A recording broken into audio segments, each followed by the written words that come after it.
വേനൽക്കാലത്ത് എല്ലാവർക്കും തലവേദന ഉണ്ടാക്കുന്ന ഒന്നാണ് കുതിച്ചുയരുന്ന വൈദ്യുതി ബിൽ. എന്നാൽ അല്പം ശ്രദ്ധിച്ചാൽ വൈദ്യുതി ബിൽ തലവേദനയാകാതെ കാക്കാം. അത് എങ്ങനെയാണെന്ന് നമുക്കൊന്ന് നോക്കിയാലോ.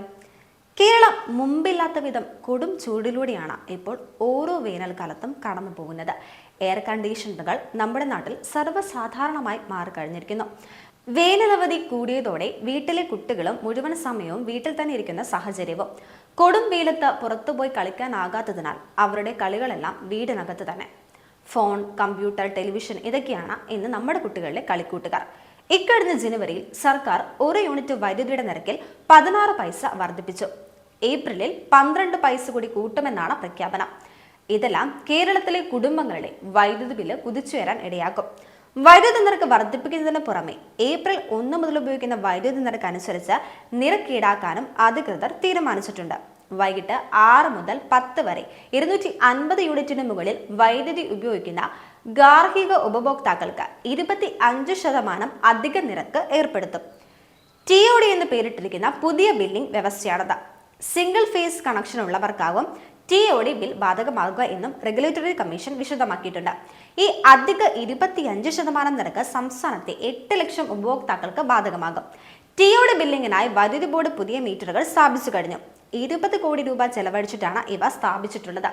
പുതിയ മീറ്ററിന് വാടക ഇനത്തിൽ ചെറിയ തുക കൊടുത്താൽ മതിയെങ്കിലും 250 യൂണിറ്റിലേറെ വൈദ്യുതി ഉപയോഗിക്കുന്നവർക്ക് വലിയ തുക ബില്ലിനത്തിൽ നൽകേണ്ടി വരും. പുത്തൻ നിരക്ക് സമ്പ്രദായം അനുസരിച്ച് ബിൽ തുക കുറയ്ക്കാൻ ചില മാർഗങ്ങളുണ്ട്. അത് ഇങ്ങനെയാണ്. ദ ടൈം ഓഫ് ഡേയ്സ് നികുതി നിരക്ക് ഉപയോഗത്തിനനുസരിച്ച് നിരക്ക് ഈടാക്കുന്ന സംവിധാനമാണ് അത്. ഒരു ദിവസത്തെ 3 സോണുകളായി തിരിച്ചാണ് ഈ നിരക്ക് ഈടാക്കുന്നത്. പ്രതിമാസം 250 യൂണിറ്റിൽ കൂടുതൽ വൈദ്യുതി ഉപയോഗിക്കുന്നവർക്കാണ് ഈ നിരക്ക് ബാധകമാകുക. മറ്റുള്ളവർക്ക് എല്ലാ സമയത്തേക്കും ഒരേ നിരക്ക് തന്നെ നൽകിയാൽ മതിയാകും. രാത്രി 10 മണി മുതൽ രാവിലെ 6 മണി വരെ സാധാരണ നിരക്കാകും. രാവിലെ 6 മുതൽ വൈകിട്ട് 6 വരെ 10% കുറഞ്ഞ നിരക്കാകും ഈടാക്കുക. വൈകിട്ട് 6 മുതൽ രാത്രി 10 വരെ 25% അധിക നിരക്ക് നൽകേണ്ടി വരും. ഇനി ഈ ടിപ്പുകൾ ഉപയോഗിച്ചാൽ നിരക്ക് 35% കുറയ്ക്കാനാകുമെന്ന് KCB വ്യക്തമാക്കുന്നു. വൈദ്യുതി വാഹനങ്ങൾ ചാർജ് ചെയ്യൽ, പമ്പ് സെറ്റുകൾ പ്രവർത്തിപ്പിക്കൽ, അലക്ക് യന്ത്രം, മിക്സി, ഗ്രൈൻഡർ, വസ്ത്രങ്ങൾ ഇസ്തിരിയിടൽ തുടങ്ങിയവ ഏറെ വൈദ്യുതി വേണ്ടി വരുന്ന പ്രവൃത്തികൾ വൈകിട്ട് 6 മണിക്ക് ശേഷം ഒഴിവാക്കുകയും ഇവ പകൽ സമയത്ത് ചെയ്യുകയും ചെയ്താൽ വൈദ്യുതി നിരക്കിൽ ഉണ്ടാകാനിടയുള്ള അധിക 25% വർധനവ് ഒഴിവാക്കാം. മാത്രമല്ല, ഇത്തരം പ്രവൃത്തികൾ പകൽ സമയത്ത് ചെയ്യുകയാണെങ്കിൽ 10% നിരക്കിളവും നേടാനാകുമെന്ന് വൈദ്യുതി ബോർഡ് അധികൃതർ ചൂണ്ടിക്കാട്ടുന്നു.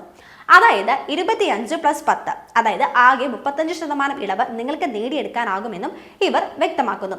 എങ്കിലും 25ഉം 10ഉം ഗണിതശാസ്ത്രപരമായി 35 എന്നത് ശരിയാണെങ്കിലും വൈദ്യുതി സംരക്ഷണത്തിൽ അത് അത്ര കണ്ട് ശരിയല്ല. ഏതായാലും പുതിയ ബില്ലിംഗ് സംവിധാന പ്രകാരം കൂടുതൽ വൈദ്യുതി ആവശ്യമുള്ള ഉപകരണങ്ങൾ പകൽ സമയം പ്രവർത്തിപ്പിക്കുക വഴി നിങ്ങൾക്ക് വൈദ്യുതി സംരക്ഷിക്കുവാനും ബിൽ തുക കുറയ്ക്കാനുമാകും. സൗരോർജ്ജ വൈദ്യുതി ഉപയോഗിക്കുന്നവർ രാത്രിയിൽ ബോർഡിന്റെ വൈദ്യുതി ഉപയോഗിക്കുന്നത് പൂർണ്ണമായും ഒഴിവാക്കിയാൽ നിരക്ക് വർധനവ് ഒഴിവാക്കാനാകുമെന്നും KCB അധികൃതർ ഉപദേശിക്കുന്നുണ്ട്. അതായത് ബാറ്ററി സംവിധാനമുള്ളവർ വൈകിട്ട് 6 മുതൽ രാത്രി 10 വരെ പൂർണ്ണമായും സൗരോർജ്ജ വൈദ്യുതി ഉപയോഗിക്കണമെന്നാണ് ബോർഡ് പറയുന്നത്.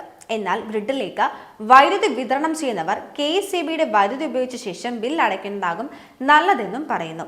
എന്നാൽ പകൽ സമയങ്ങളിൽ വീട്ടിലില്ലാത്തവർക്ക് ഇതൊന്നും അത്രമാത്രം ബാധകമല്ല, അത്രമാത്രം പ്രായോഗികമാകില്ല. എന്നാൽ കുറച്ച് ബുദ്ധിമുട്ടിയാലും നിങ്ങൾക്ക് വൈദ്യുതി ബിൽ നിയന്ത്രിക്കാനാകും.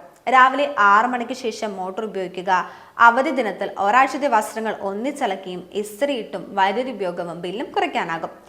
ചൂടുകാലം ആയതിനാൽ തന്നെ വാട്ടർ ഹീറ്ററുകൾ ഒഴിവാക്കാവുന്നതാണ്. രാവിലെ ജോലിക്ക് പോകും മുമ്പ് അലക്കേന്ദ്രത്തിൽ തുണി അലക്കാനാകും. രാത്രിയിൽ AC ഉപയോഗിക്കുന്നവർ 25ലോ 26ലോ സെറ്റ് ചെയ്യുക. ഇത്രയും കാര്യങ്ങളൊക്കെ ശ്രദ്ധിച്ചാൽ വൈദ്യുതി ബില്ലിൽ 10% വരെ കുറവ് വരുത്താനാകും.